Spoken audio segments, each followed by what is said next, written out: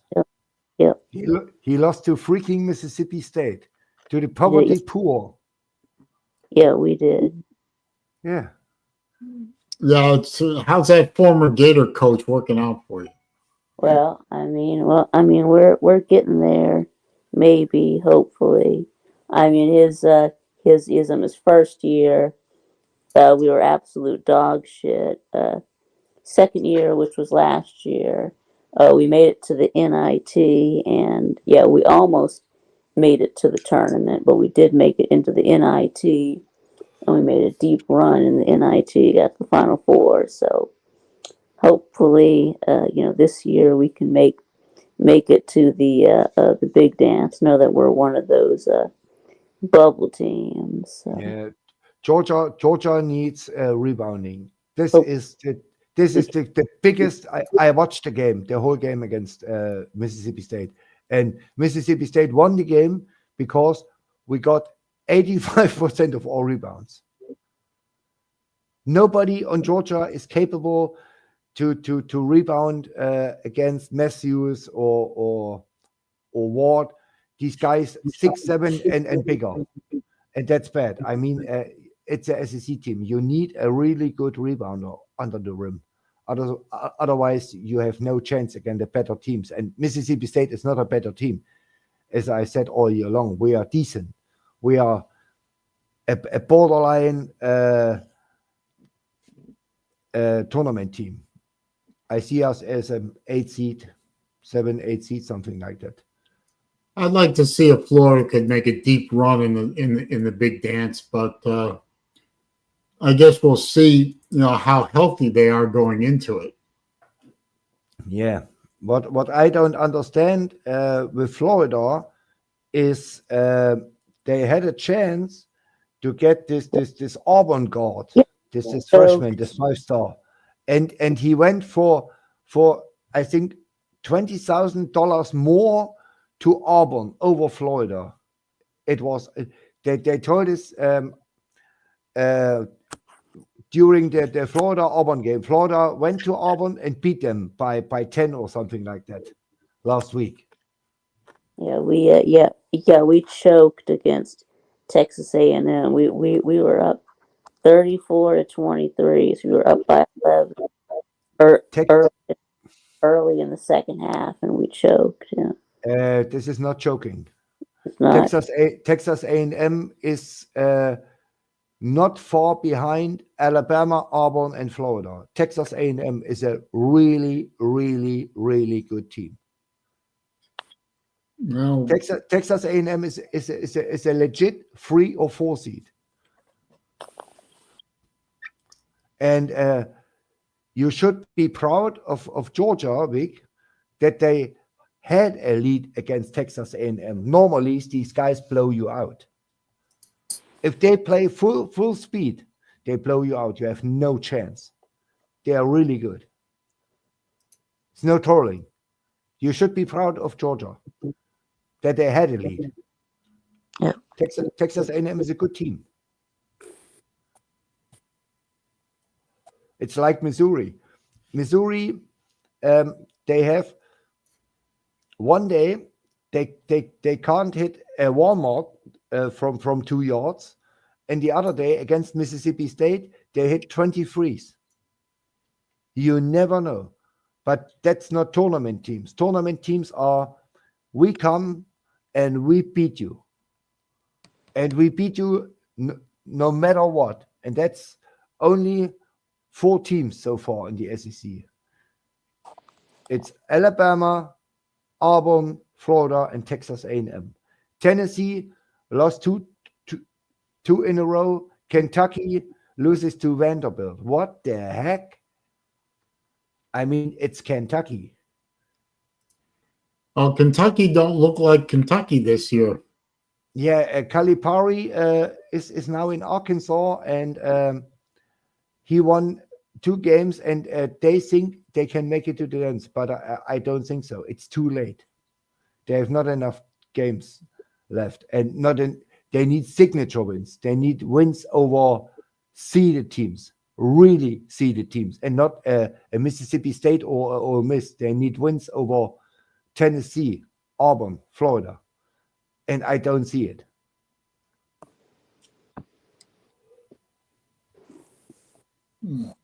Kentucky, you mean?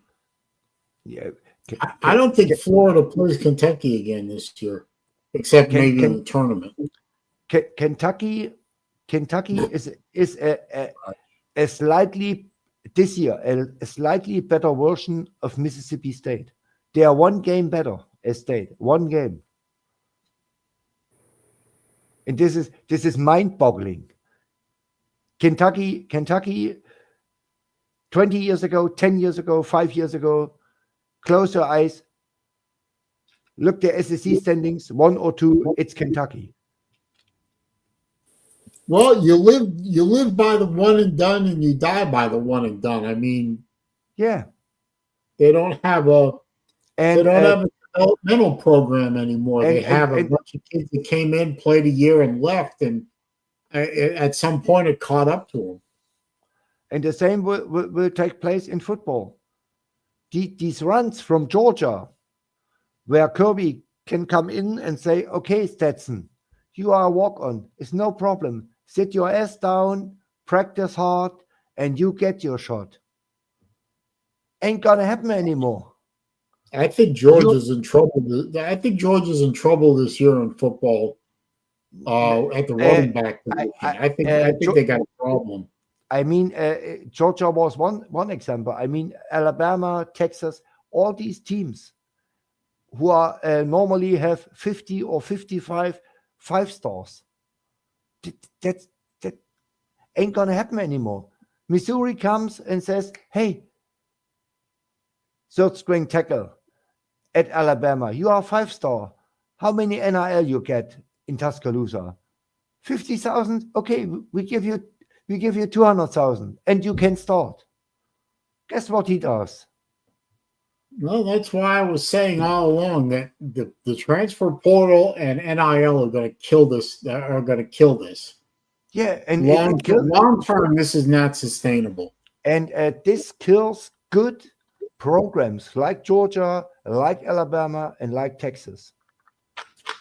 Programs who are really in recruiting and build a program from the ground up. When Kirby came to Georgia, year 1, he had a really good team from Mark Richt. What? Mark Richt was the coach before. Yeah, he had a really good team, but he was a rookie. He was never a head coach, and he lost in year 1 to Wendy.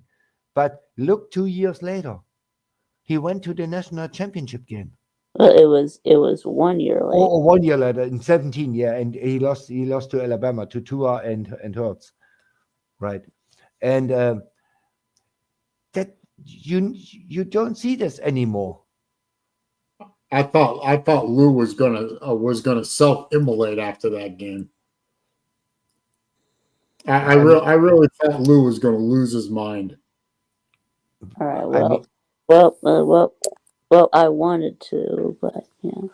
The only moment I lost my mind was when Mike Leach died. Yeah, I think every Georgia fan wanted to. Yeah, that one play. I mean, that one play. The equivalent with the Florida Gators was that famous call where what's his face, old gravel voice, was screaming at the top of his lungs, Lindsey Scott. Oh my God. Yeah, that was fun. Yeah, that's the same level for you guys as that Lindsey Scott play was for us. Yeah, Lindsey Scott. Yeah. Yeah. Dan Simon. That was a billion years ago too. Man, is there going to be some property destroyed tonight? Yeah. But I tell you who is in real trouble in the SEC, in real danger to get something wrong. Tennessee. I don't think Tennessee is going to be as good as they were this I year. tell you what, I don't believe in Nico Iamaleava. I didn't see any. I don't either. And as Lou pointed out in that video the other day, they lost their running back, who was a big chunk of their offense. Dylan Sampson was 85% of this of this offense. 85%. And Tennessee's got to come to Florida this year. And they lost their best defensive player in Pierce to the NFL. Tennessee this will hurt. Yeah, Tennessee can't win in the swamp. So no, they can't. Yeah. I was hoping in the offseason that Sunbelt Billy would hire finally an offensive coordinator. And did he? And he didn't. No. So now I have about the same hope for the 2025 season as I did for 2024. I ain't seeing it, but you know what? I didn't see it last year, and we went 8-5. Yeah, but to be honest, I mean, 8-5. Ole Miss gifted you the game. This was so dumb. What they did, it was so dumb. Ole Miss was clear cut, 3 levels better the whole season as Florida. Oh yeah, I agree. But we won 2 games right there that we should have lost. But if Jackson Dart thinks he can throw the ball 70 yards deep and only comes to 65 yards, and the Florida cornerback holds the hand open and grabs the ball 2 times, you don't have to wonder that you lose the game. I mean, the one thing that I can hang my hat on with Florida in 25, they fight. They did fight. They fight. Raj. Yeah. No, Miss losing to Florida and Kentucky. Yeah.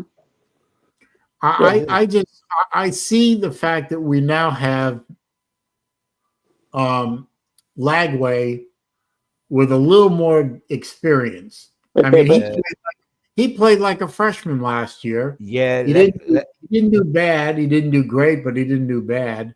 Yeah. I mean, now he's going to be practicing all full time with the ones.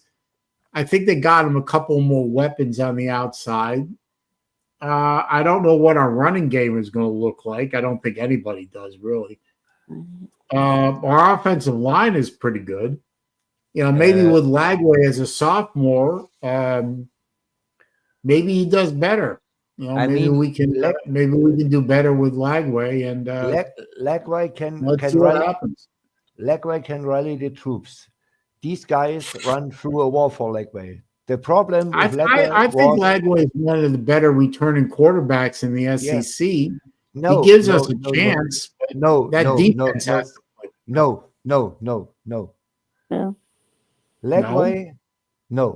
Lagway had 12 touchdowns and 9 interceptions. And I'm aware of that. 9 of these touchdowns came against group of 5 teams.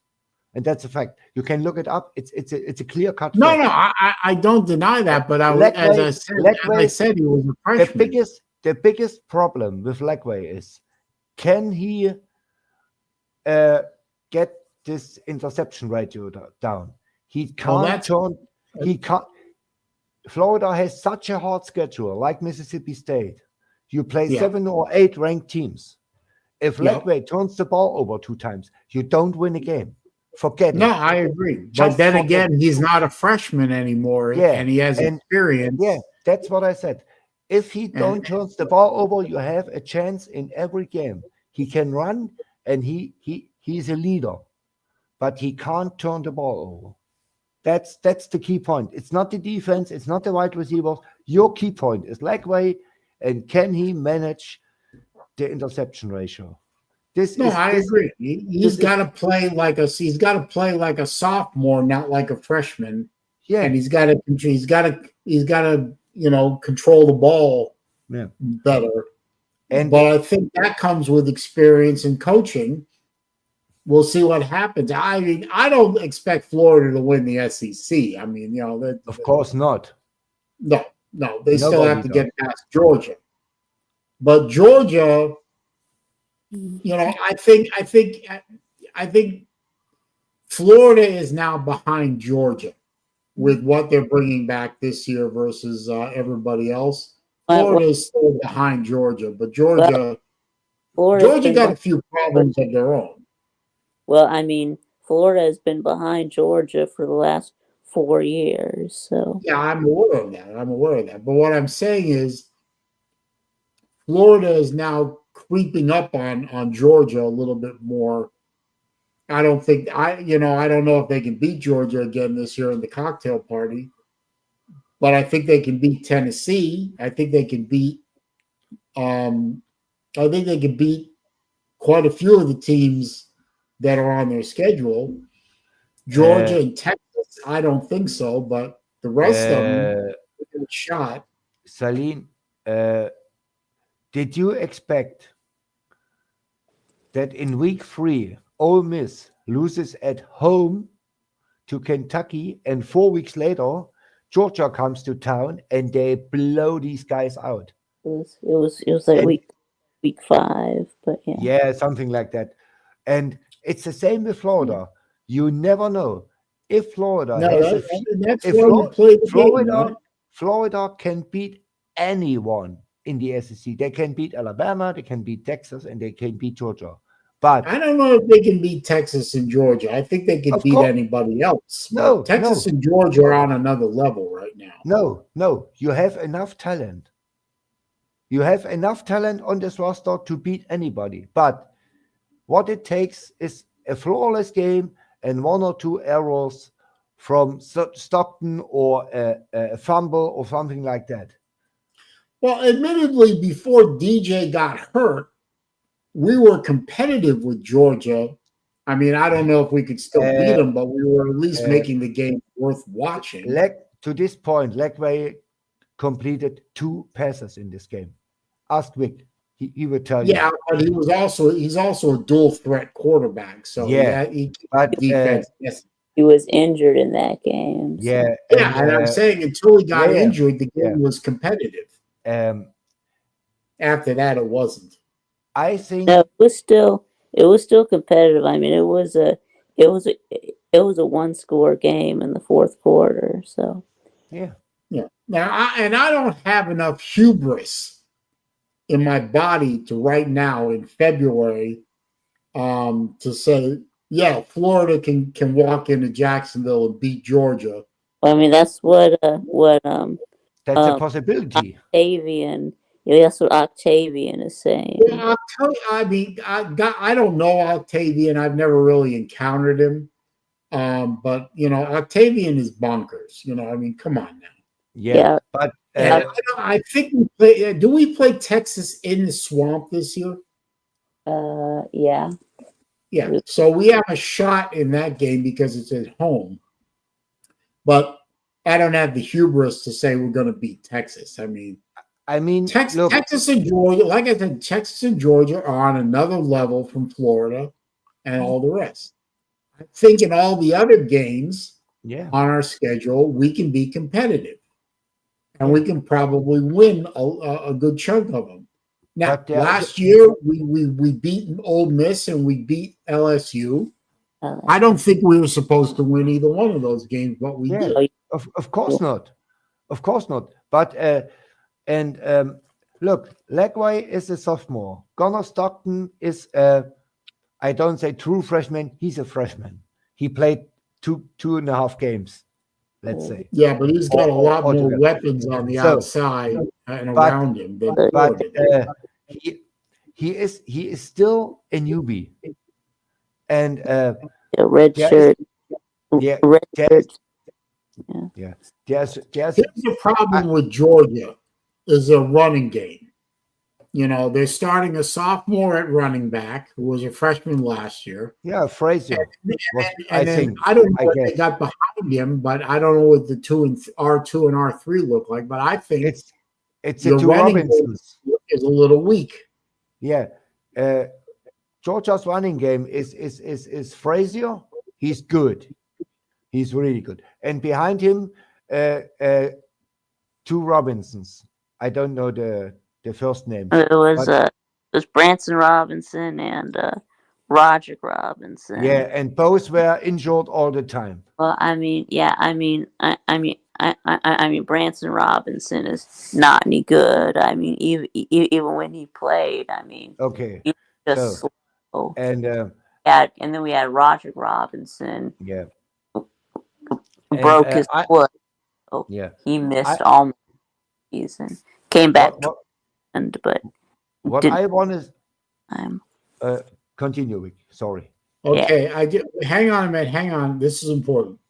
I just got a text message from Xfinity. They're working on some equipment in my area, and I'm obviously working right now. But they said it's a possibility that my internet could fail during this service work, anywhere between now and 4:15 today. So. Okay. If I drop off, that's what happened. That's what. Yeah. What I want to say, Saleen, is you're not favorite against Georgia or Alabama or Tennessee, but there is a possibility that you can beat them. No, we wouldn't be favored against Georgia. It was an example. Georgia will still be a 7-point, a touchdown favorite. But there is a possibility that you can't beat these guys. A possibility. There is a possibility. I mean, Georgia comes to Mississippi State. There is no possibility that we can beat them. There's no shot because we have not enough talent.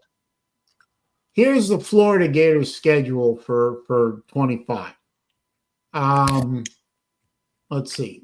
First game is LIU Sharks. Oh, it's part of the game. Then South Florida in Gainesville. Then the very early game at LSU on the 13th, September 13th. I don't know. I don't know what LSU looks like right now. I don't know. It might be a toss-up. LSU had a top five portal class, I think, or top 7. Then we played Miami at Miami. I don't know.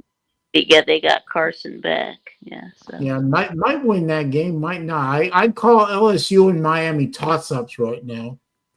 Then the Longhorns come to Gainesville on October 4th. Texas is loaded. I don't know if Florida can pull that one off. Then we have to go to A&M. It's always a tough place. 2 and 4. Mississippi State comes to Gainesville. 3 and 4. Then Georgia in Jacksonville on the 1st. 3 and 5. Boy, you're not giving us a hell of a lot, are you? No, I gave you play at LSU, and I think LSU is at least equal talented as Florida. Then we go to Kentucky. We go to Kroger Field. Win 4 and 5. And then Ole Miss. We have to go to Ole Miss for that. Oh. I have never seen Tennessee play Florida this late in the season, but right before Thanksgiving, we play Tennessee at Florida, and then we finish out the game with the Seaman holes. Okay, I think you can win at Ole Miss. They lost a lot. A hell of a lot. I think we can beat the Vols this year, and I certainly think we can beat Florida State this year. Here's what I think: 7 and 5. So basically the same as last year. Yeah, 7 and 5. This is what I think. I mean, LSU. You can say about Nussmeier what you want, but Nussmeier is a real quarterback, and he can hurt you. And he has weapons. I don't know about Miami though. I think we could beat Miami. Miami I don't know. is I don't know if Carson Beck has a lot of weapons in Miami to play with. Miami is a 50-50 shot. But definitely losing to Texas, definitely losing to Georgia, unless Georgia's running game falls completely apart. Like I said, I look at the schedule and I think we're losing to Texas, losing to Georgia, and everything else looks possible. Yeah, I'm not saying we do it, but I think everything else looks possible. Yeah. We stay. Going to A&M is not easy, and going to Miami is not easy. Yeah, we might be 8-4. Yeah, I say 7-5, 8-4, but no 9 wins. This is near impossible. I don't know. Because- I think 9 wins. I think 9 wins for a Napier coach team is a bit much. Yeah, I mean, Aggies is tough on the road. D, good to see you. And Nate the Great is extremely late. Yep, Nate, the extremely late. Yep. Yeah. Very late, Nate. Nate, the very late. Yes. Yeah. That's not good, Nate. Yeah. If you were working for me right now, I'd fire your ass. Yeah. Yeah, the SEC gave Mississippi State the easiest schedule in baseball by far, by a mile. We have the easiest way to a super regional host I ever saw in my lifetime. Our schedule in baseball. We're talking about baseball again. No, yeah, we go back to football, but I just want to flip it in. No, that's fine. You talk baseball. We have the second hardest schedule in all of NCAA in football. The second hardest. We play. I've heard Florida has a good team this year in baseball, but I don't know anything about baseball. Yeah, they have Florida. It's all about pitching. They have 3 or 4 new pitchers, and can these guys go 7 innings deep and get their job done? That's all what it is. Florida always hits the ball, and they have this hitting coach is a legend. Everybody wants this guy. Could be 9-3, Albert, but I don't know. Yeah, and we have to win one of those 2 iffy games. Yeah, between Miami or A&M. Well, there are 3 iffy games that I 50-50 games on the schedule that I see: LSU, Miami, and A&M. They're all on the road. Yeah, and the best shot is Miami. One of them, we're doing well. If we win 2 of them, yeah, we could conceivably end up in the playoffs. But I don't know. A lot of things would have to happen to see Florida in the playoffs. Yeah. I think that might be a big reach. But you know what? Still, yeah, Clemson did do it last season, but they did it in a weaker conference. Yeah, they did it because they got in because they won the ACC. So yeah, I mean they won the ACC with a 9-3 with an 8-3 record, 9-3 record. So by how many did you beat these guys in week 1? By 150 or what was it? Last year, Clemson. Michigan, by how much did you win? 30? 2025 schedule. What were you gonna say, Nate? No, I was gonna say I think Michigan has one of the easiest schedule. I was gonna say let Nate cook, but yeah. Yeah, let Nate cook. You know, I mean, well, he's a Nebraska or Michigan guy. I can never keep track. Well, I mean, there's a reason. There's 2 reasons I'm, 2-teamer, but I mean, one, I'm not gonna. basically I just root for both. What's up, Watch? No, I'm a two-team guy too, but one of my teams plays in the Ivy League, so it doesn't really conflict with anything. Well, that's true, but what I'm trying to say is like I actually grew up being a Nebraska fan until I found out my dad was a Michigan fan. I guess until I was 9, because I never knew he was a Michigan fan. Because how did you find out? Well, in 2011, that's all it started. Where he basically celebrated one win over Ohio State, and then Ohio State just, made that 8-win run. Well, how did you not know? How did you not know that he was a Michigan fan? Because he never told me before. Until that, explained to me he was, raised in Michigan when I was little. So, I mean, now I know. So, yeah. By the way, Saleen. Yeah, go ahead. By the way, Saleen, do you know the biggest difference between you and me? No. About 3,000 miles apart. No, That's true. No, it's 4,000 miles. I tell you what. Okay. Your second team plays in the Ivy League, and Mississippi State plays like an Ivy League team. Damn. This is a good point. Well, are you agree? Are you agree with me? I agree. No, I agree. And I got to tell you, if you ever watch one of these Ivy League football games, oh boy, you can count the number of mistakes that they make on every play. I mean, what between somebody who watches SEC games and then turns around and watches Ivy League, it's like watching the difference between college football and high school. Yeah. And the stadiums are a joke. I mean, you should see some of the Harvard Stadium is actually, looks like a football stadium, I got to say. But if you ever watch a game at Dartmouth or Brown or one of these other Ivy League schools, they look like they don't even look like high school football stadiums. They look like something out of middle school. Yeah, so it's like a high school. So it's like a high school stadium. Yeah, there are some high school stadiums that are better than these. I think, to be honest, University of Pennsylvania has a better stadium than Brown. And it's like an average. It's like an average high school stadium. Penn's stadium is pretty nice too. Yeah. Mississippi State has a bigger baseball stadium, as 90% of these Ivy League stadiums, football stadiums, has. Yeah, serious.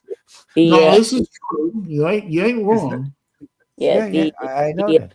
Biggest high school stadium in America holds like 25,000. So. That's like the highest capacity in like a actual arena, but it's a stadium though. That's basically compared to the highest, or say 2,000, something like that. It's like a football stadium in Texas. Yeah, well, Texas high school football in Texas is a religion. Yeah. This is something else. Yeah, but just whenever we try to say that there are high school stadiums bigger than Vandy Stadium. Not really. I mean, when it's not under construction, then. Rick, you should go to YouTube and watch DeSoto against Duncanville high school game. There are 70,000 people in the stands. This is unbelievable. High school.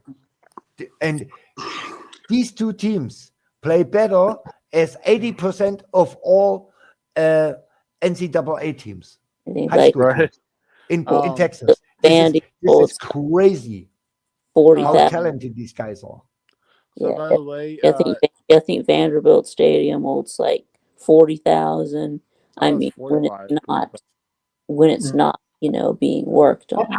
I remember going to Vandy Stadium 2 times to watch the Gators play at Vandy. One of them was during the national championship season in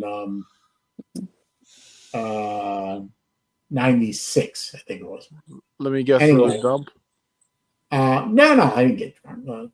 But I swear to you, half the stadium, literally half the stadium at Vanderbilt was orange and blue.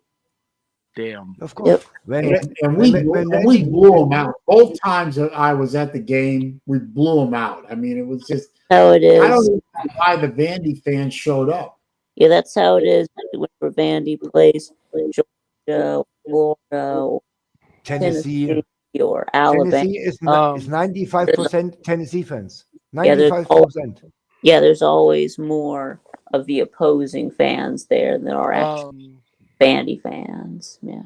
So getting back to the schedule thing, while someone said Florida has one of the toughest schedules for 2025, Michigan might have the easiest schedule, or one of the easiest schedules, including conference schedules in 2025. Don't play Oregon this year. No, we don't, which is kind of weird. No.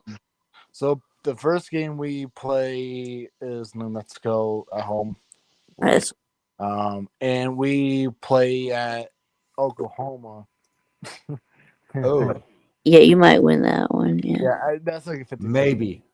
Yeah, that's a 50-50, but we should win that one though. Central Michigan at home, Nebraska at Nebraska. Yeah, y'all should beat Nebraska. Maybe. I think Nebraska could be a dark horse for the big. That one's 50-50. Maybe. Well, I mean, Could maybe. Okay. What are you going to do when Michigan plays Nebraska? I mean, is your brain going to go into a feedback loop? Yeah. What do you do, Nate? Yeah. I'm mostly a Michigan fan and a Nebraska fan. I just stress of a Michigan fan. Although I do live in Nebraska, which is kind of weird. So Yeah. So what do you do when they play each other? Well, that's basically what I said. I dress up as a Michigan fan to Memorial Stadium. Probably. But I don't get it, Nate, because you told us 5 minutes ago that you are original a Nebraska fan, and you find later out that your dad is a Michigan fan. So Well, you are that's an how original. it went, So though. you are an original Cornhusker. I mean, that's true, but what I'm saying is like, so your heart is with the Cornhuskers. well, blood is Cornhuskers, but yeah, I don't know. Since they've been bad, I don't know. I mean, Michigan cheated one championship. Outside of that, they are shit like Nebraska. They did nothing.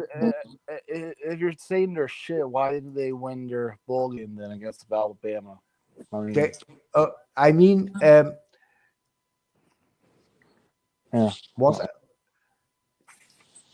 They didn't went to the playoffs, and they didn't win the national championship. And Michigan is a blue blood, and Michigan has other standards that win 8 games. Everybody knew that Michigan was going to be terrible this year. Yeah. But and they didn't expect to go. Well, maybe some amount of people expect to go playoffs again, but I was one of them. But I was wrong. But anyways, everybody, like most of the people in the country expected the Michigan to be terrible this last season, which they were. But they didn't expect this bad. But still, 8-5. It's just above 500, I guess. But I don't know why people saying you barely made a bowl game. Ooh. No, bro, they made a bowl game. Don't say they barely made a bowl game. Nate,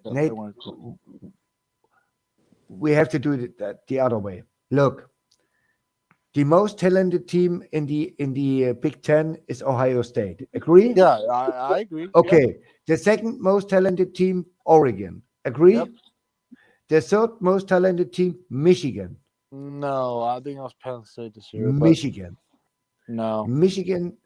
Michigan has more 5 stars and 4 stars as Penn State. No, I don't think so. Because And they haven't had a 5-star since this last recruiting class.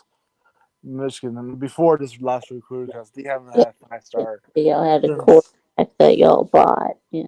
Yeah. That y'all bought.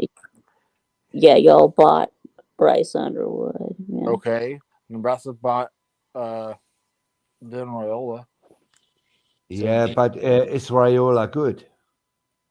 You can't even judge by his first year. No, I don't know. I didn't watch Nebraska. He I went saw them one time to against Indiana, Sorry, and this was a massacre. I didn't see Nebraska the whole year. Sorry, Well, I And misunderstood. that's why I'm asking. Misunderstood. I don't know if Raiola is good. Okay. he went to Nebraska so he could play right away. But Yeah, and he was a little shaky at first, which is he would play. He wouldn't have played at Georgia, so not this year anyway. Matt Rule is a good coach. I think highly of him, and I think he can turn Nebraska around, but it takes a lot of time and a lot of money and a lot of effort. But Nebraska has money. Nebraska has more as enough money. They do, and My friend 6'2" says Duke could make it. True. I mean, make it to what?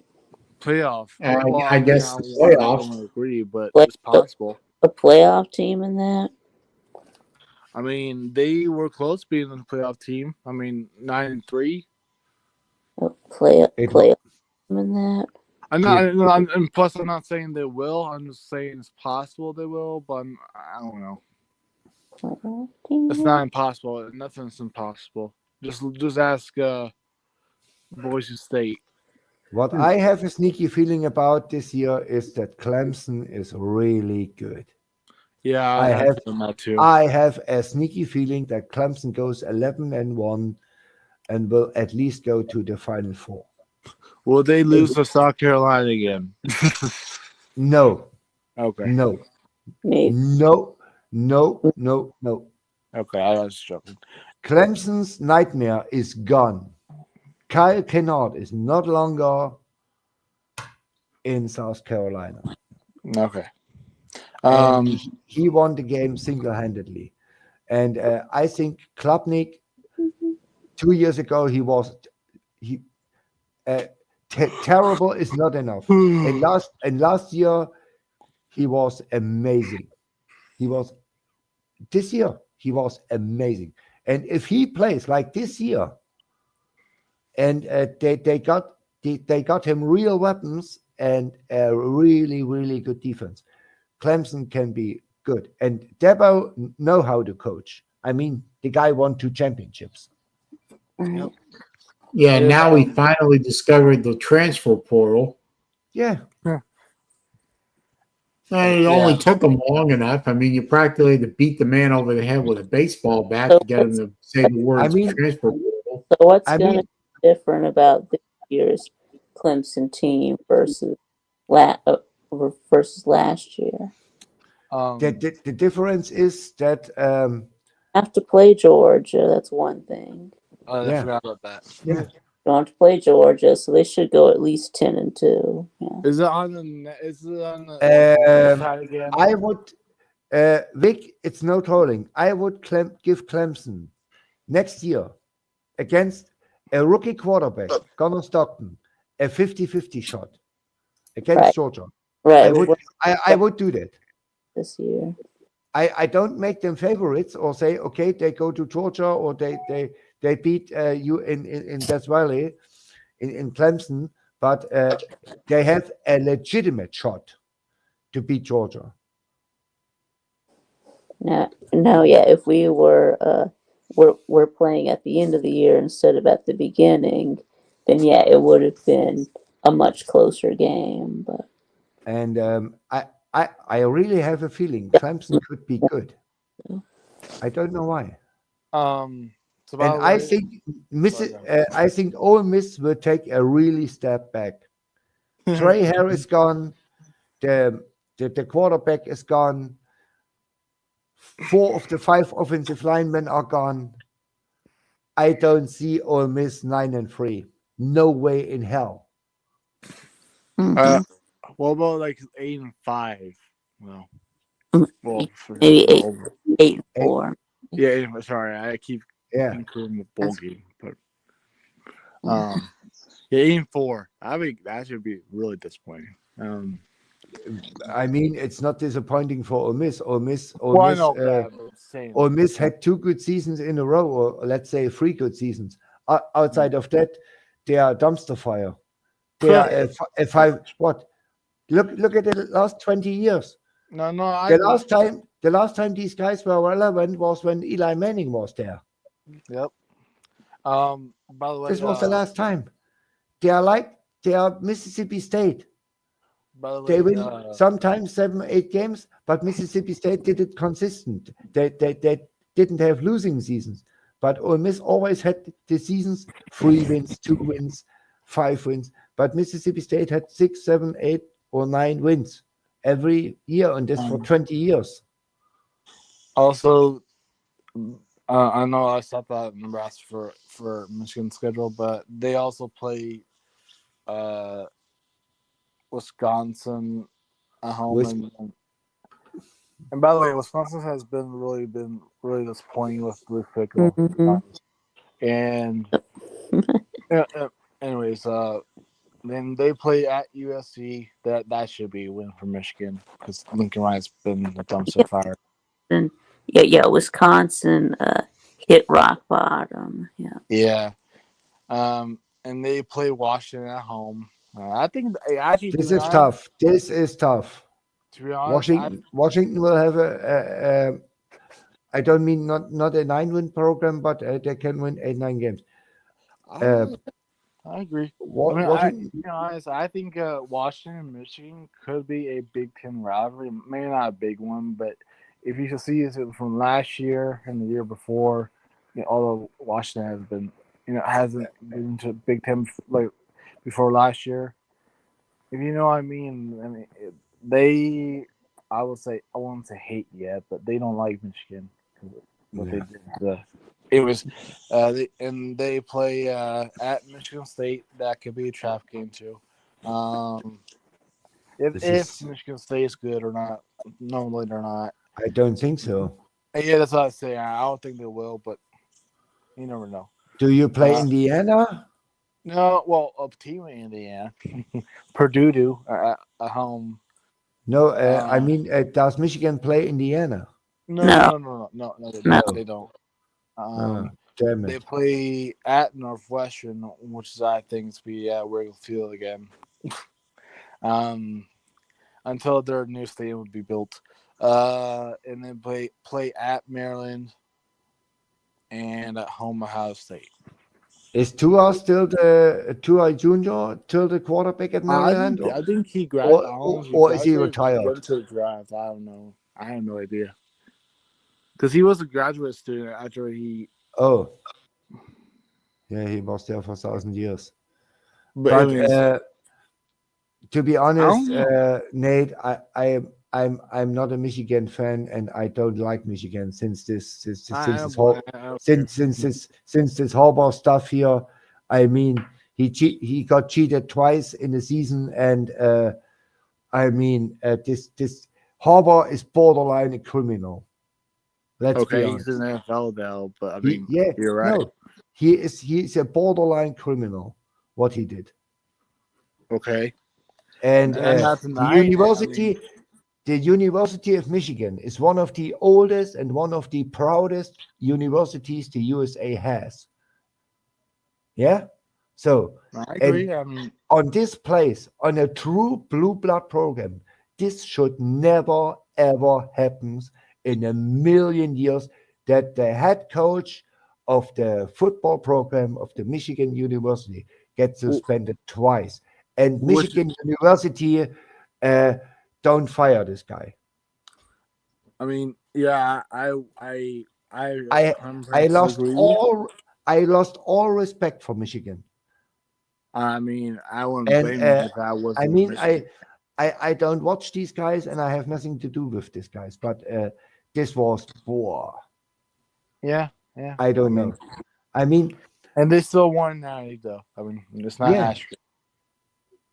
Other than you guys my won. my Not favorite Big Ten team is now Indiana. I like these guys. I like these guys.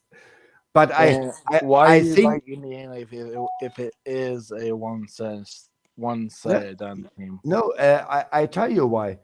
Um, I never watched Indiana before. I saw them Oh, okay. maybe once or twice, but I watched last year 8 games of them, and it didn't matter. They played Ohio State. They played them hard. They lost. They had maybe 10% of the talent what Ohio State had, and Ohio State. They got blown out. yeah, but you know why they got blown out? They had 3 turnovers, and that Wow. was the difference. Michigan, Indiana, the run game was as good as Judkins and Harrison's. Oh, They turned the ball 3 times over, and this was the game. This was the game. But I don't expect Indiana to be in the playoffs this year. They lost too much.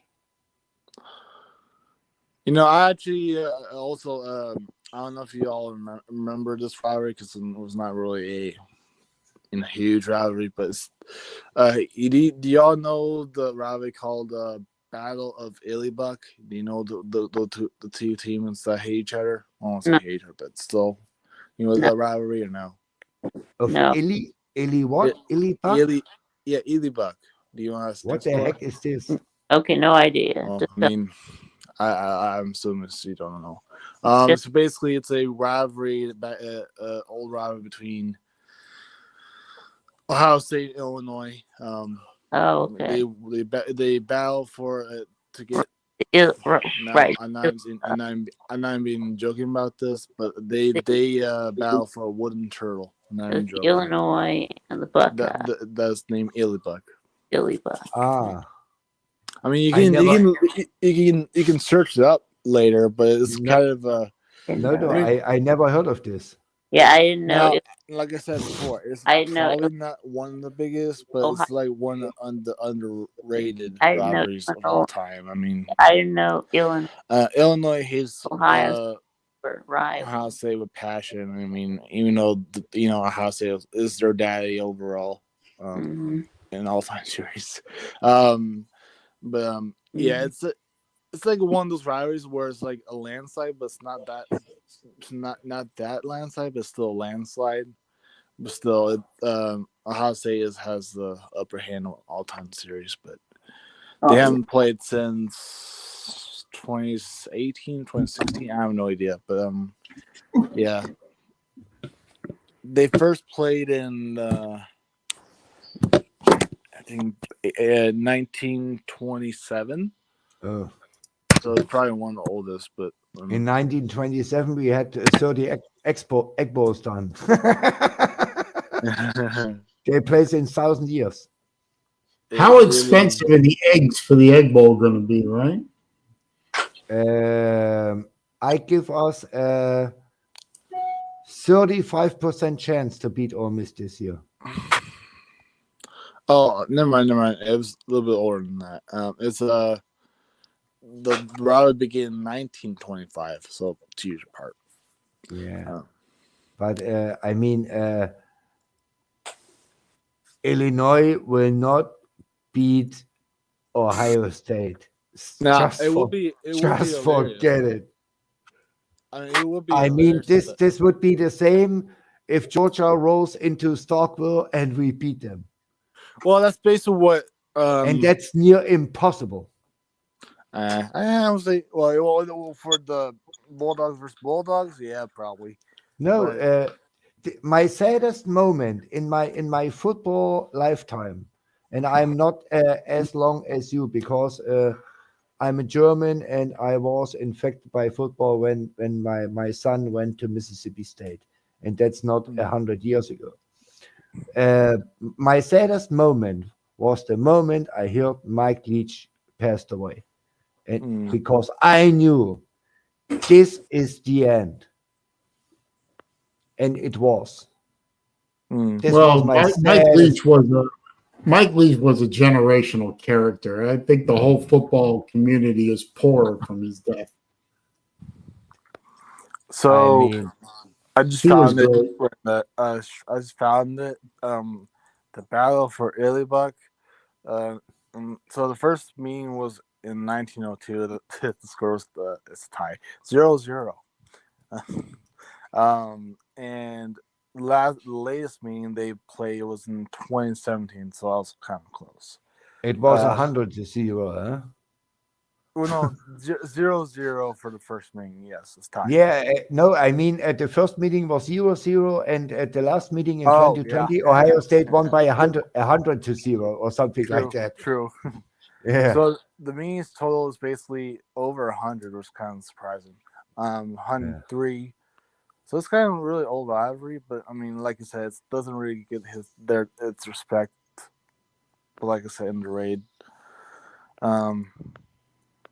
yeah. If you looked at it, I don't know, and you don't really trust Wikipedia, but it shows you all the games and stuff. It's 2007, and that was the year of full upsets. Illinois beat I think number 2 ranked Ohio State, I think, at the time. But I mean, every team has such a time span. Right. Georgia Tech was a champion. I mean, even Mississippi State.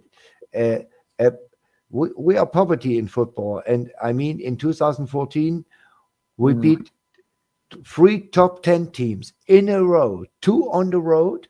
No, we played. The first game was at LSU, at number 8 LSU. The second was at home against number 6 A&M, and 1 week later we played as the number 3 seed against the number 2 seed Auburn. And what was his name? I don't know. The coach from Auburn with M. Vic. Gus Malzahn. Oh, Gus Malzahn. And they said Gus Malzahn is the best play caller of all times, and he can't find a job these days. Yeah, and Chris Jones and his defense had I don't know. In the first 10 minutes, if you watch the first 10 minutes of the LSU game, the first 10 minutes of the Texas A&M game, and the first 10 minutes of the Auburn game, I think they had 9 turnovers and 7 sacks. This was unbelievable. Dak Prescott did shit in the first 10 minutes.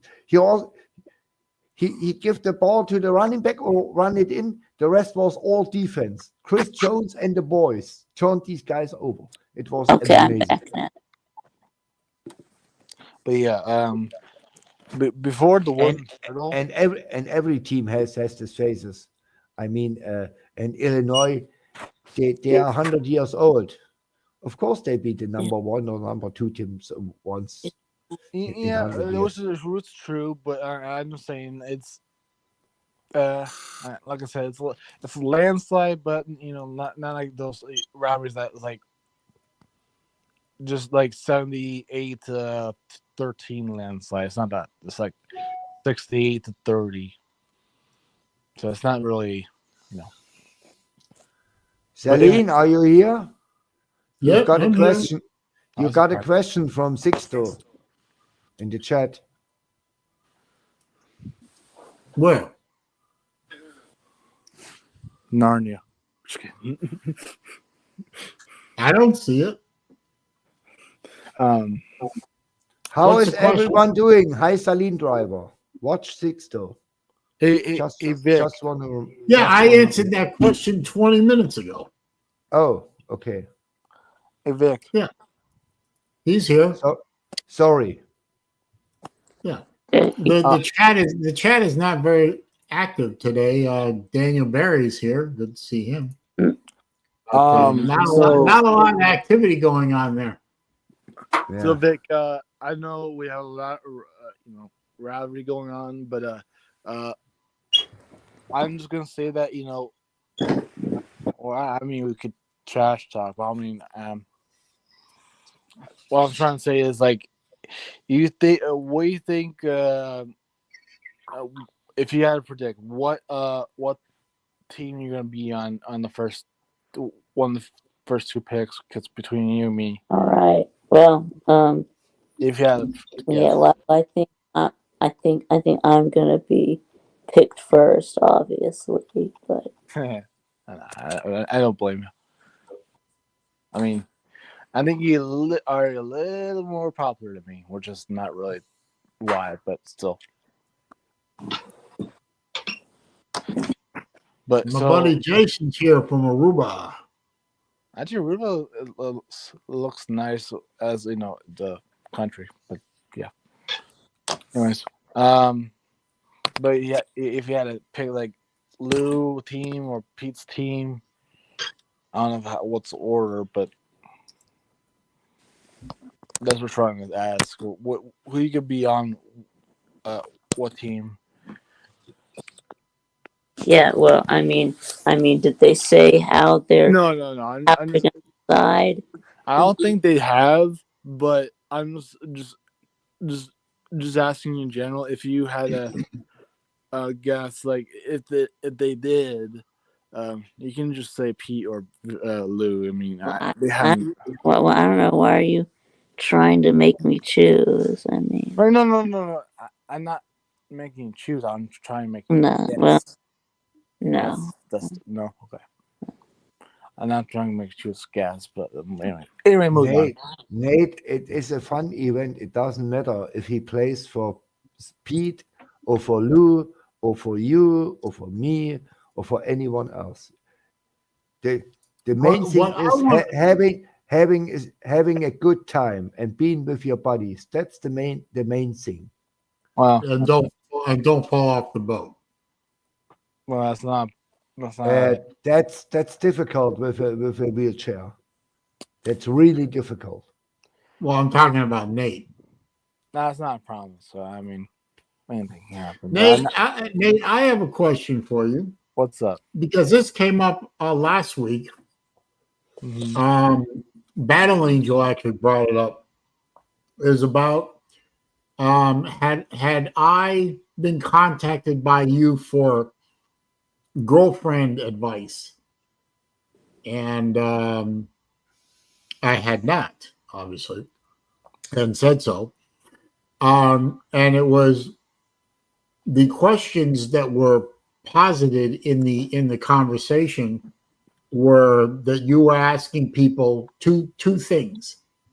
When is it too soon to think about marrying a girl, and how do I break up with her? So what's going on, Nate? Are you no longer? Are you back to being a swinging bachelor again, or are you getting married, or what's going on? Because what you told me and Lou last week on the morning show was that y'all are just friends now. So is that true? That's correct. Yeah. So you broke up with her? Yeah. No more romantic involvement. Oh. Yeah, I mean, we didn't even kiss one bit. So I mean. Well, I mean, did you touch her butt or anything? I mean, did you have some? No. I did not do that ever. All right. So what did you do? That's not your business, Vic. Well, I mean, That's not your Well, he business. can ask the question. No, Nate no, doesn't have to. no, you- no, yeah. no, You no, have to no, answer. no, no. Vic, keep it for you. Be nice. Keep it for you. Nate, you Yeah, don't have that's- to. Nate, I protect you. You don't have to answer this question. No, he doesn't have to answer. I mean, keep- Vic is keep it free for to you. ask the question, Yeah, and Nate is yeah. free to answer or decline to answer. Yeah, but guys, Yeah, I mean, I was just Um, wondering what the disposition is of his relationship with the girl, and whether he's going so to go. basically what happened was like I just wanted to take a break from the relationship because even though this is my first time, my first time in a relationship ever in my life. Or it wasn't what you thought it would be. Yeah, basically. Well, you're relatively young. You've got plenty of time to go out and experience of all the course. different fish in the sea. Yeah, Oh, and the thing is, she keeps calling me even if we're already broke up. I mean, she wants to get back to me even if honestly I don't. But Well, my friend Jason is offering you a little free advice. Never seek a girlfriend if you don't have the intent to get married. There's a certain school of thought there. Right. Well, I mean, Nate wants to get laid, but no, I'm not gonna want to get laid. But even though I do kind of act like that way, but in real life I don't really. But I mean, it's just I just need a break from this relationship. Like, even though she wants me back, she keeps calling me about it. I mean, I try to convince her to, I guess, move on, but she can't. I mean, she's a more adult. She's older than me. I mean, I'm not gonna say her age, but I'm just like, yeah, I don't know. It's I'm a big believer in age is just a number. well, I know that. I'm saying like, even number if she, as long as the age is over 18. But yeah. Yeah, I mean, obviously. even if she's older than me, but she doesn't act like it. I mean, I don't know. No, I understand what you're saying.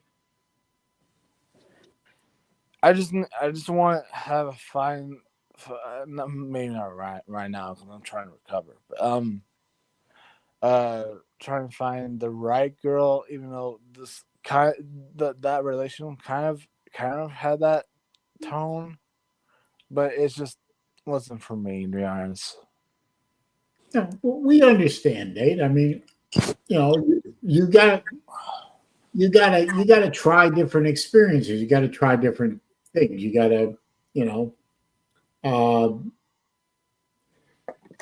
I mean, come on, Nate. What are you, 24, 25? What? Yeah.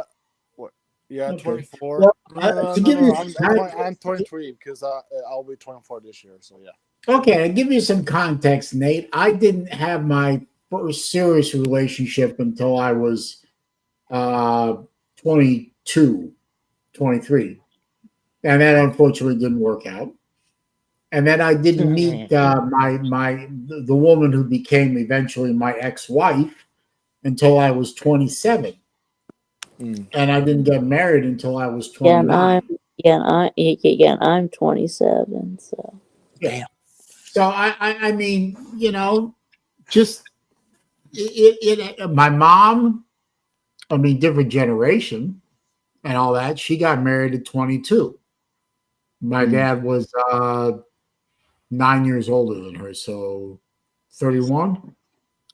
We didn't my wife and I didn't have kids until I was 33. We were both 33 actually. So, there's no schedule is what I'm trying to say. Okay. there's no schedule in all this you know, running around chasing the opposite sex or same sex Right. if you're that particular bend. We don't kink shame on No. the SaleenDriver YouTube channel. Mhm. You stop who you want to stop. No.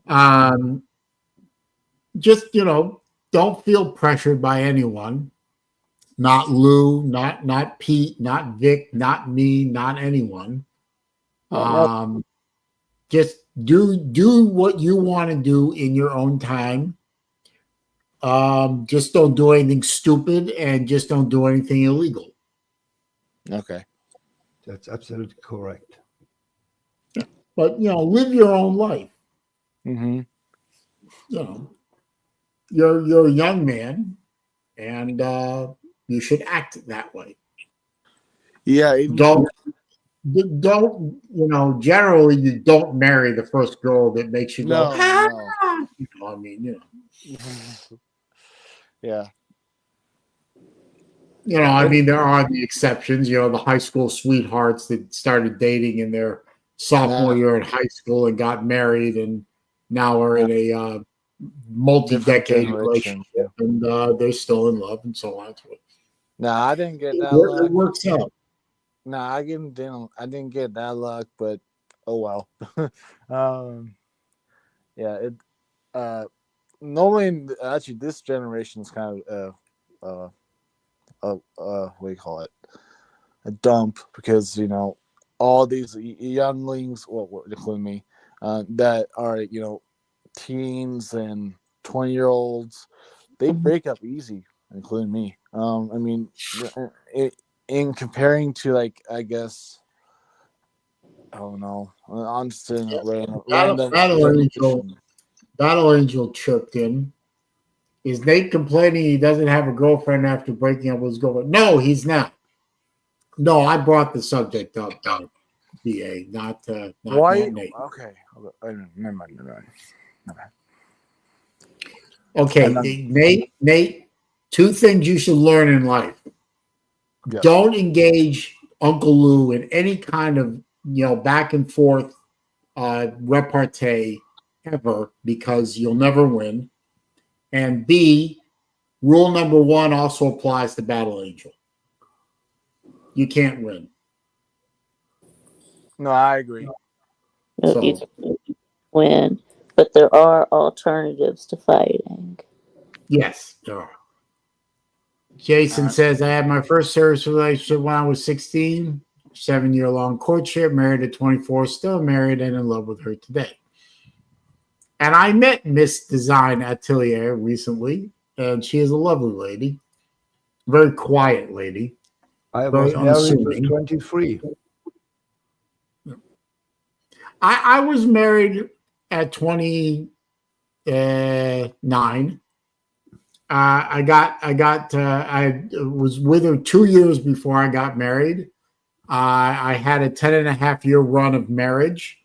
Most of that marriage was great, wonderful memories, wonderful times.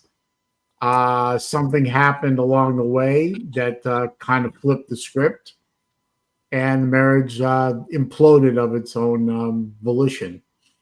Both of us contributed to it. Both of us are guilty. And we parted ways, not amicably, but we parted ways. And that's it. That was 20 years ago. Yeah, it is what it And is. now she lives in Alabama. Oof. And good riddance. The smell of sulfur has left the state of Florida.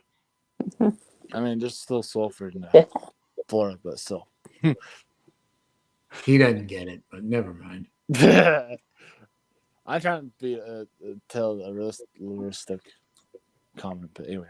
And honestly, as the mother of my children, I wish her well in her future endeavors. Just leave me the fuck alone. Yeah, right. They don't involve you. Yeah, that's why I'm trying to. The only time I should ever see her again between now and the end of my life is at both my daughter's weddings and maybe one more graduation. Or emergency, right? Or that. Nah, I don't even think that. Okay. She lives in Alabama, sir. She's about 1,000 miles away from me and her daughters now. Yeah. So unless one of them dies, she ain't coming back to Florida. Okay. She ain't coming back to Florida, and that's fine. Florida. Is she bad? Never mind. I'm not gonna ask that. Never mind. No, go ahead and ask. I don't give a shit. Yeah, yes. Is she worse than your sister? No, Okay. no. My sister is definitely the most evil person ever created by, the most evil creature ever spawned to this earth. Okay. I respond by No.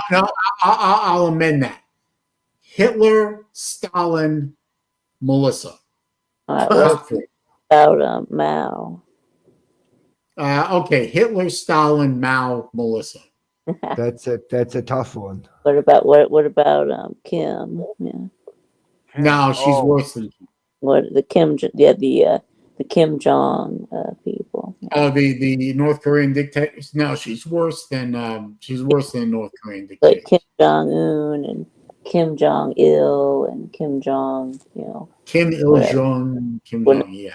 Was The Kims, yes. one of his father was My sister is worse than all of them.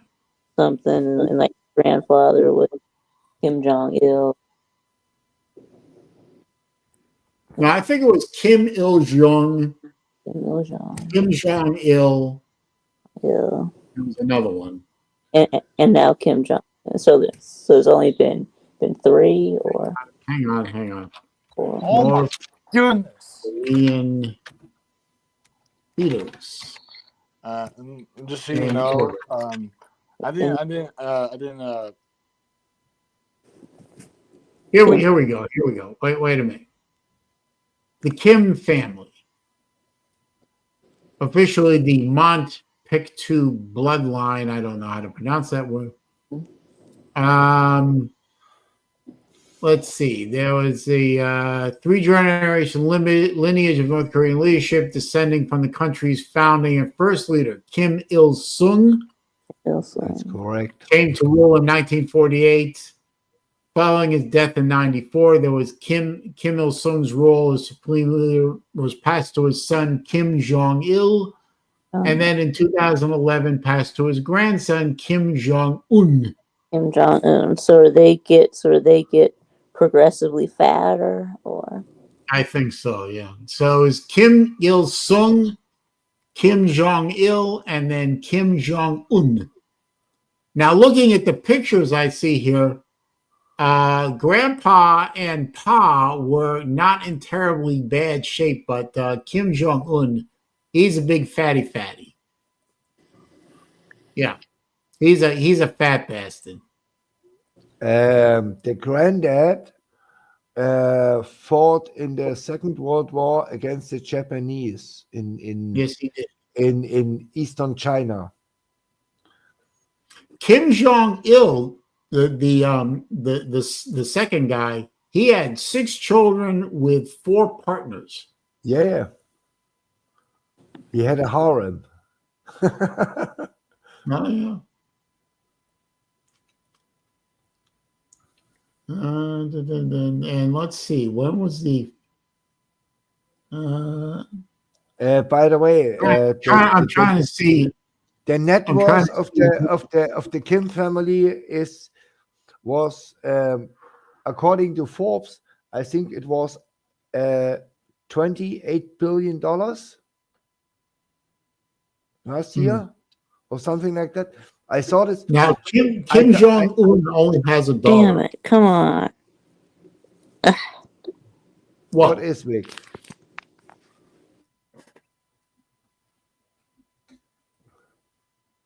What is Vic? I don't know. Maybe he's going to the bathroom. I don't know. Don't know. So, possible successors to Kim Jong Un. Kim Ju-a. I think it's his daughter. Yeah. Kim Ju-a is the daughter of Kim Jong-il. Yeah. Yeah. Then there's Kim Yo-jong, the younger sister of Kim Jong-un, considered a rising star within North Korean Yeah, politics. there's a lady. There's a lady, and she is That's the right. number one. Then there's Kim Pyong-il, the last living son of Kim Il-sung. And then there's the unlikely heirs, Kim Jong-chul, older brother of Kim Jong-un, described as lacking in ambition. He's more interested in Eric Clapton and playing guitars. Yeah. And then there's Kim Il-sung's deceased brother, Kim Jong-ju,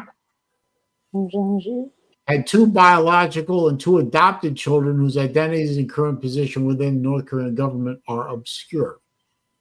So if anyone was interested in North Korean political lineage, there you go. All right, so he does have kids, but they're just being kept secret. Yeah, well, Kim, the current leader only has a daughter, Yeah, and and she's considered the most likely successor. And this daughter is she went to Harvard and Lomonosov University in Moscow. And Battle Angel quips, the only fat Korean you'll see is Kim Jong, Kim Jong-un, yeah. Kim Jong-un is the only fat Korean you'll see. Now, the Korean diet definitely does not seem to lend itself to making people fat. I have to say. Then what's he been eating then? Probably a lot of American food, or European food, I should say. Korea. I also understand that Kim Jong-un is very, very much likes his booze. Yeah. And booze is very fattening. Yeah.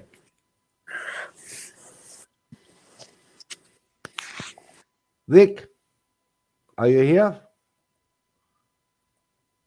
He's there. I don't hear him. Yeah, they tried. Oh, he's here. Yeah, they tried to kick me out again, but yeah, his online profile glitched for a minute, and there were 2 Vics, and now there's 1 Vic. Vic, I should send you $10 that you can pay your internet bill or what? No. I don't know, but you can send me $10 anytime you want to. It'll contribute to my watch fund. I can, and I do it from time to time. Now, yes, I know, and I appreciate that. Now, Mr. Bug Eyes is doing roaming around the house time. Oh, is that snow? Hey, wow, it's snow. Yeah, it's snow. It's Nebraska. Nebraska gets snow. Guess what? We have snow too. Guess what? I'm sitting in the low 80s, and my air conditioner is on. So is that real snow, Sven? Did you? We have hoarfrost. Yeah, what you see in this is snow. This is snow. Nebraska has snow. Nate does have a pretty good sized house. That is true. No, he means he asked me if this is real snow. Real snow starts if you can have 1 feet. Nate, or close the goddamn door. You're not out there to heat the neighborhood. Come on now. Oh, the door is closed. Never mind. Yeah, we have actually we have 28 degrees, and we have maybe 8 inches of snow. I am in the low 80s, and I Stop it! I hate you. Stop it! Running the air I don't want to hear it. Right now it's in the 50s, and I hate you all. So. Actually, I had to. How can you do this to me? Actually, on Monday, I had to buy a new air conditioning system, and it was installed on Monday. My old system developed a leak in the coolant coils. It was going to be $2,500 to $3,000 to replace the coil. Oh, And that didn't make any sense compared to buying a whole new system and getting a lifetime parts and labor warranty. Well, no, And I could finance it. well, So no, 40. It's 43 degrees here and raining. Yeah, Oh. 43 is 80 degrees. Goodness me. well, that's Florida, man. It's 43. I'm sitting here wearing shorts. I love it. I love it. I live in fucking paradise. Great weather for most of the year. Outside of September and October. Right. So, and our state's run by actual adults, and we don't have income tax. That's great. Yes, it is.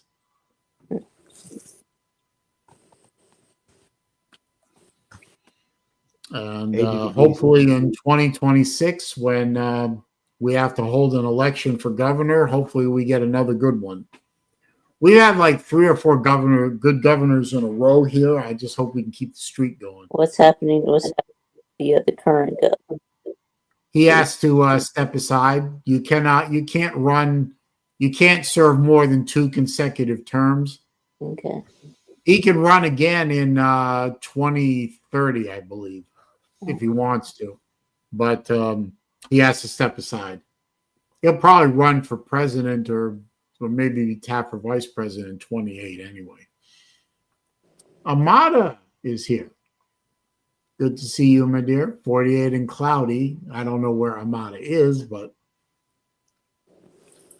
is she in Georgia? At 43 and raining. No, I don't know where she. I don't either. Arizona. Really?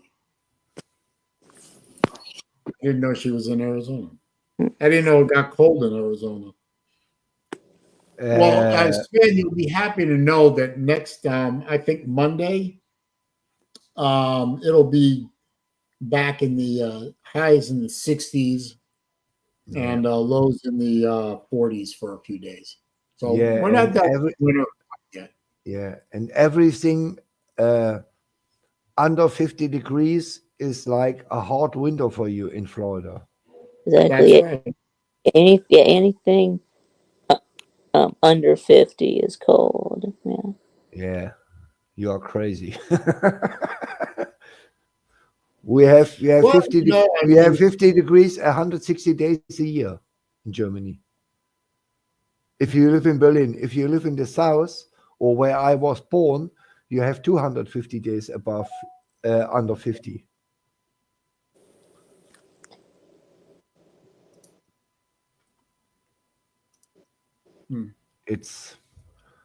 But the summers in Mississippi and Florida are brutal. And I like warm weather. But the humidity kills me in Mississippi. This is brutal. Well, it's the humidity does get a little oppressive here in Florida. Yeah. I ain't gonna lie. I ain't gonna lie at all. But you know what? You don't have to shovel humidity. Right. Well, you can't. Right. You can't shovel humidity. You can. I guess you can blow a fan on humidity. Yeah. So now you have 104 degrees in South Arizona. How much you have? 80, we 90? get snow in northern Arizona. Okay, I didn't know that. Oh, yay! UPS just pulled up. Yay! Well, how long? How long? I can see it from my camera. How long did it take this time? One of them took a week, and the other one was shipped UPS Blue Label 2-day, and it was 2 days. So, and I just saw a squirrel run across my driveway. These cameras are great, I got to tell you. But usually UPS comes by my house at like 8:30 at night. So yeah, so you got one of those. Coming here before 5 is amazing. One of those doorbell cameras. I have a doorbell camera and I have a camera over my garage door.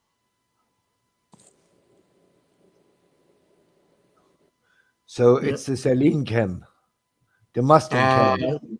You can call it that. Yeah. Now I'm switching to the doorbell camera. Let's see if he throws it on the ground.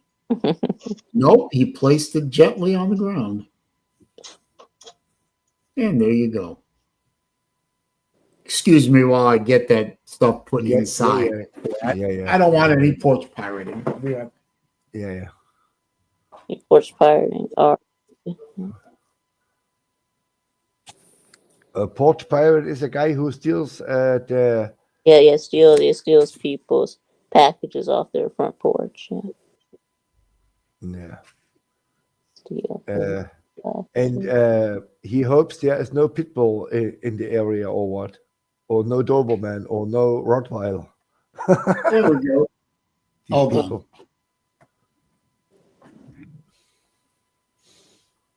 We like it when the packages show up on time. It's always helpful. You It's- got I guess. The local I package guess. is supposed to come today, but it's going to come tomorrow because the post office decided that this package needed to rot in Atlanta one extra day, but now it's in Tampa, so I'll get it tomorrow. I guess it's a watch. It's a watch packet.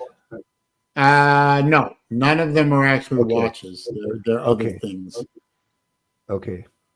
But I don't. actually, on Friday, I'm going to be going to a watch dealer, and I might come home with a watch on Friday. I'm pretty sure I will, but we haven't made that determination yet until I hold it in my hand and decide I like this watch, but I want to hold it in my hand and say, do I like this watch enough to spend the money? I'm still happy with my Seiko automatic. I'm still happy. It's a great watch. Actually, ironically, this is a Seiko. No, do you remember? I asked you. I want to watch. My watch was broken and I needed a new one. And I asked you, what watch is this watch good? And you said, okay, it's a solid, serious watch for $300. Raj. And I love it, and it works perfect. I don't need a watch for $1,000. I need a watch who works. And No, at the end, nobody needs $1,000 watch, trust me. But if you want one, you can have one. yeah, I set my ass in the train, go to Glashütte, go to Lange and Söhne, and I can have a watch for 100,000. Yes, you Easy. can. And maybe for the older ones, the real old ones, the pocket watches from Lange and Söhne, go by 500 and more. Lange and Zona is a fantastic watchmaker. This is- My dad owned one, Yeah, and now my mom has it. So yeah. and I would love to have it, but she won't give it up. What you should do, and I mean, I'm not an expert, but you are. But I told you I went to Lange and Söhne in the 90s when they opened again, and I did a tour, and they told that you have to bring the old watches from Lange and Söhne every 10 years to a special repair shop and get it fixed, not fixed. You have to get the watch as service. Yeah, you get basically they take it apart, they clean it, they re-oil it every put it back 10 together, years, and then they leave time. and you as a good son should tell your mom, give me the watch, I bring it to a serviceman, and I bring it back. Oh, we'll do it eventually. Okay. Service intervals on watches are generally, depending on the model, between 7 and 10 years. Yeah. But Lange is one of those what you call a vertically oriented company. They make their own movements. And nobody services them but them and the people that they authorize. So and it's not like really a Seiko expensive. that you can take to anybody. Yeah, and it's really expensive. Yes. A typical just servicing the movement on a Lange can run $3,000 depending on the movement. Yeah. But again, it depends on the movement. I mean, you can get I just had a Rolex come back today. In fact, I'm wearing it right now. It needed a service because it was no longer keeping good time. It just needed a standard service. Clean the movement, re-oil it, all that stuff, and it was only $600. Yeah, $500-600. Yeah. Yeah, it wasn't that bad. But I had to resize it when I got it back because I had been putting that off, and I think I probably shouldn't have taken out that last link. I should probably put it back in, but it works for now. Yeah, you should.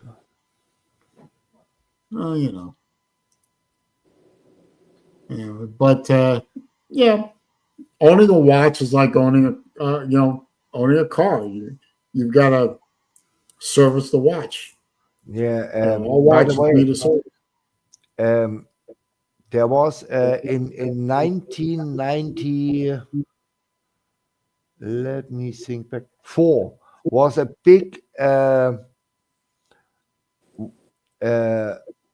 overflow, a river overflow in Glashütte, and the whole town was damaged. And there came people from the Saxonian Ministry of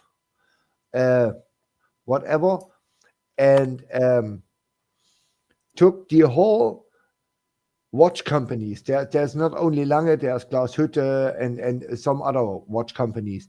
And they took all their equipment away and put it safe. Yeah. There came 250 people, and they saved then hundreds of millions of dollars. Yeah, I've heard about that. Yeah, and the boss of Lange and Söhne spent it 5 years later of the day of this flood. Is this flood?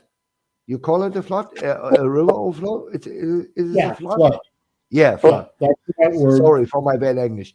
And he spent 10 million euros for a children's hospital in Dresden, in the capital of Saxonia. He spent 10 million euros. That's a hell lot of money for the service of the Saxonian ministry to save all these workplaces and the gold and the platinum and the watches and the machines, and it's all special machines, and these machines are not cheap machines. They took it all away. They came with helicopters and army equipment, and it was a 12-hour rush with, I don't know, 100 or 200 peoples, and they put it safe, and it was great. And the boss gave a children's hospital 5 years later $10 million for this. Well, listen, guys, it's about 5 o'clock. I got to shut down and get on with the rest of my evening. Yeah, as usual. Nice day. Oh, thank you. I appreciate it. But thank you. Well, Nate already left, but thank you, Nate, for stopping by and being on the panel. And thank you, Sven and Vic, for coming as well. See you next week. I'll be here. I should be here. And Vic, you have 8.5 points. We continue on Friday. Yeah. All right. Have a nice. And of course, everyone in the live chat, I appreciate you being here. Don't forget to click the thumbs up on the way out, guys and gals. Always appreciated. Yeah. Vic, you going live on Friday as usual? Yeah. Okay. Make sure everyone goes to VicTube Productions on the YouTubes, 6 p.m. Eastern time on Friday. I believe that's the right time. Yep. And hang out with Vic Man and all his funky friends. Yeah. All right. Appreciate you, Vic. Okay. See you later, Saleen. See you later, sir. All right. Thank you, everyone, for coming by for episode 210 of Wednesday Afternoon Live with me, the SaleenDriver. Always appreciate you folks stopping by and spending some time together. A little entertainment in the middle of the week. Have a good rest of the week to everyone. Have a good weekend coming up. College basketball seems to be the college sport of choice. Of course, there's always the pro version, which is garbage. There's hockey. NASCAR is starting up again this week and weekend, if you're interested in the roundy round racing. F1 and IndyCar will be starting up soon if you want to really watch really bad racing, but that's up to you. So even though it is now the beginning of the drought times for all us who love football, that will not be relieved until August of this year, there is still plenty of sports out there for people to be entertained by.